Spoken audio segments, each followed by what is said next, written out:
You quit your job. Does that mean you're leaving me? No, that's not what I meant. Becoming independent is just a career shift for me. It doesn't mean there's no income. You're going independent. Are you serious? That won't work.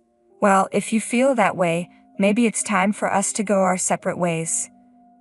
Wait, are you talking about divorce? I can't support someone who isn't working. My name is Lisa. I'm 40 years old, balancing work and raising my child. I took time off when my daughter was born, but when she started elementary school, I was fortunate to be rehired by my previous employer.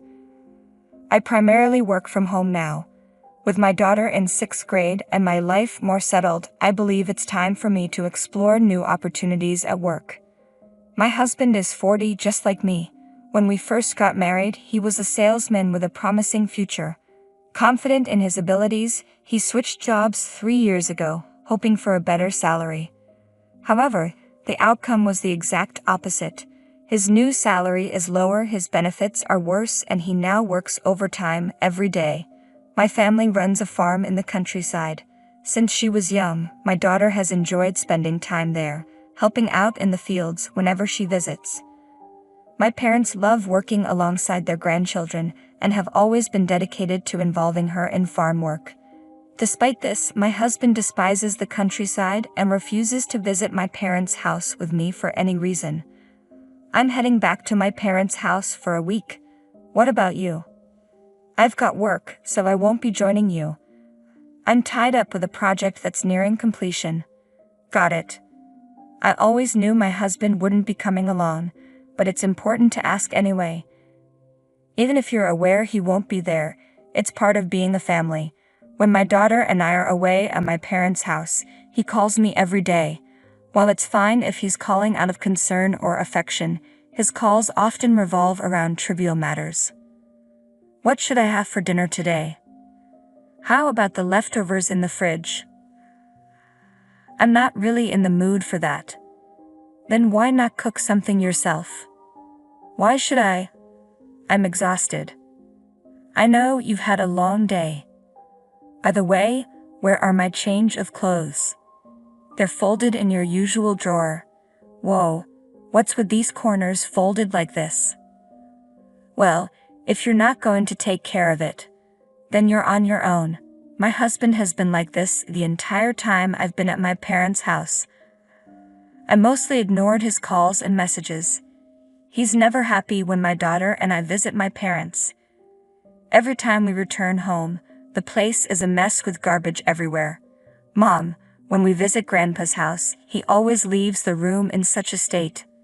Yeah, he does. Why do you always end up cleaning up after him? Mom, he's the one making the mess, right? Shouldn't he clean up after himself? Absolutely. My daughter is just as frustrated with my husband's attitude as I am. Even though we enjoy our time at Grandpa's house, I dread coming home to a messy place.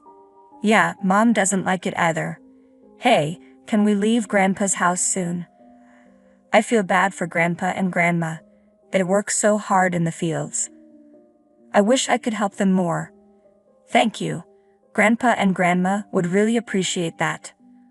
My daughter's kindness is a stark contrast to my husband's selfishness.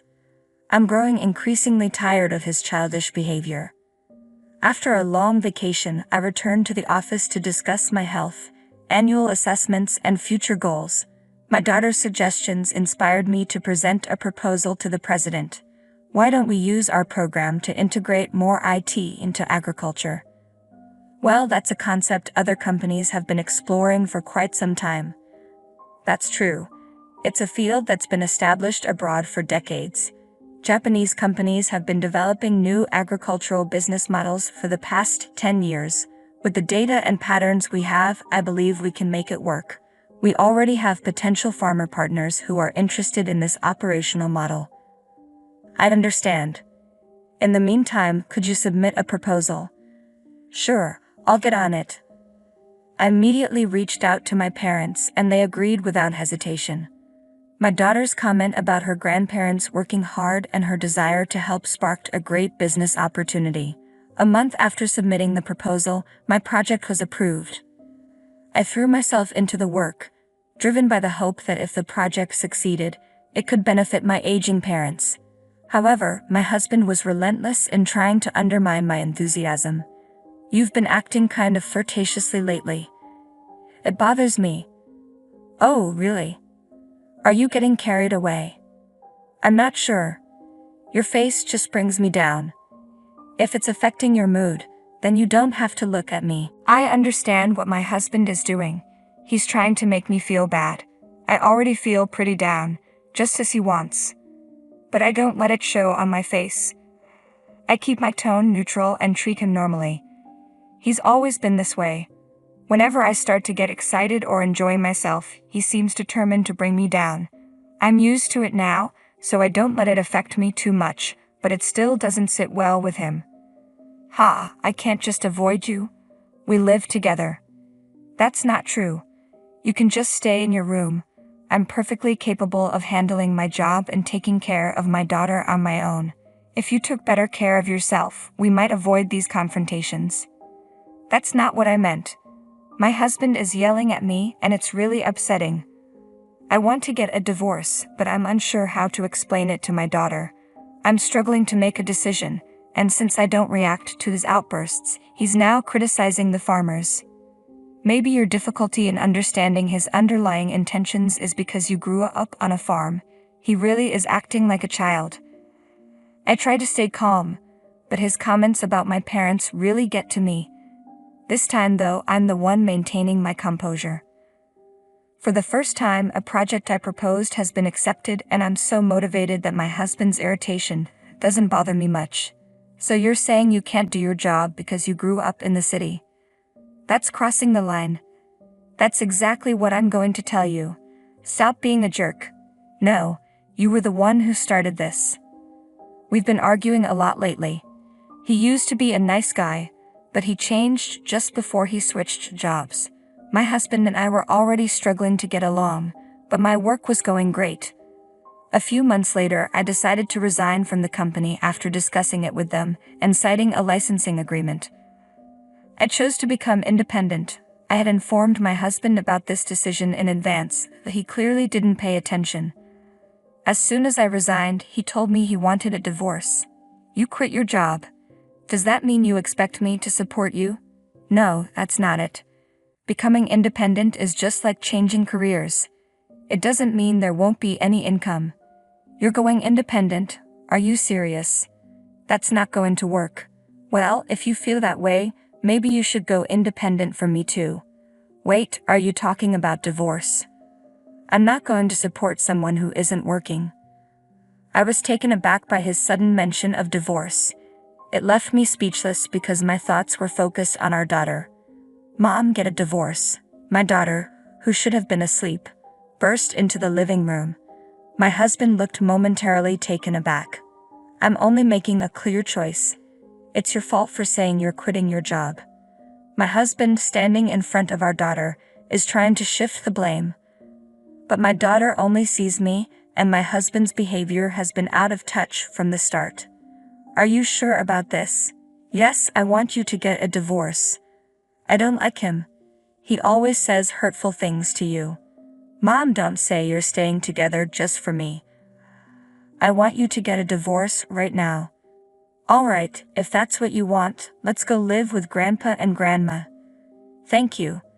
But you'll need to switch schools. Are you okay with that?" "Yeah, I'm totally fine with it." "Great. Let's go. You don't have to talk to Dad anymore, right?" "Yeah, I suppose. Well, I guess that's it for now. We can work out the details later." "Hey." "Oh God, what now?" "It's not my fault, you know." "All right, we'll discuss this later. I just hope you can build a future we won't regret." "Huh. I'm not doing that. I'll be free once you're out of my life." I turned away from my husband, who was still shouting, and left the house with my daughter. At my parents' house, my daughter seemed at ease. Despite my concerns, she appeared to be enjoying her new school since the start of the semester. Once she was settled, my husband and I had another conversation about the divorce. He insisted he wouldn't pay alimony, claiming it was my fault. Normally, if I were at fault, he'd be the one seeking alimony. Yet since he wasn't asking for any, I didn't understand why he felt I was liable. I will be requesting proper alimony. Huh. You think you can do that because you believe I'm at fault? I knew it. You're just unemployed and lacking any real understanding. How can I be at fault? I haven't done anything wrong. True, you haven't done anything about the house or our daughter. I was shouldering all the responsibilities while you were content, but you're always so accommodating to Mary, handling everything for her. What? I placed the evidence of my husband's infidelity on the table. What's this? How did you get this? Did you steal my phone? That's rude. Excuse me. You're the rude one. You're a married man. What do you think you're doing? And I didn't gather this evidence. You had the means to hire a detective. It's about our daughter. Ha! She's the one who collected all this. After we separated, my daughter told me that you used to walk arm in arm with a woman she didn't recognize. She used my laptop to sync your phone and showed me the data. She even encouraged me to divorce you, saying she hates you. She's upset that you're her father. So I can divorce you without a second thought. I can't believe you allowed your daughter to see these pictures of you. You're such a poor father. I have all the evidence, so there's no point in making excuses. Also, your new job is a result of yet another affair, and you mentioned you're paying alimony to that affair partner's husband. You even lied about your salary being reduced, and I've looked into everything. After hearing this, my husband, who had been so obstinate, finally nodded in acknowledgement. I'm proud of our talented daughter. I'd be thrilled if she takes over my company in the future, if that's what she wants. Sorry. Are you playing devil's advocate? Let's not get divorced after all. You wouldn't want to be unemployed, would you? No, I'm not changing my mind. Besides, you're the one in trouble. If you refuse to pay alimony and child support in a lump sum, I'll go to your company and tell them everything. Hey, if you do that, I'll lose my job. Maybe it's time you start looking for a new one then. You're going to regret this for the rest of your life. My husband stopped and asked for my help, but I merely smiled and dismissed him. When he hesitated to sign the divorce papers, I hired a lawyer and let them handle everything. Within less than 2 weeks, our divorce was finalized. My ex didn't want to incur any more costs. With 2 alimony cases and child support on top, a lawyer was pushing him to the brink of financial ruin. Eventually, he paid all the alimony and child support in one lump sum. Unable to cover it with his savings, he informed me that he was now in debt. He tried desperately to make me feel sorry for him, but I chose to ignore him. When I also filed a claim for alimony against the cheating partner, my ex-husband and his partner ended up in a huge argument and broke up. The partner was livid about having to pay alimony, but ultimately, she complied. She borrowed money from her parents to cover the payments and then returned to the countryside to help with the family business, where her parents could keep a close watch on her. Meanwhile, my ex-husband could no longer afford the rent on his apartment and had to move into a rundown place.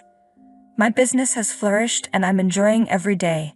While things didn't work out with my husband, I'm grateful that what I've learned has been beneficial for my family's farming business.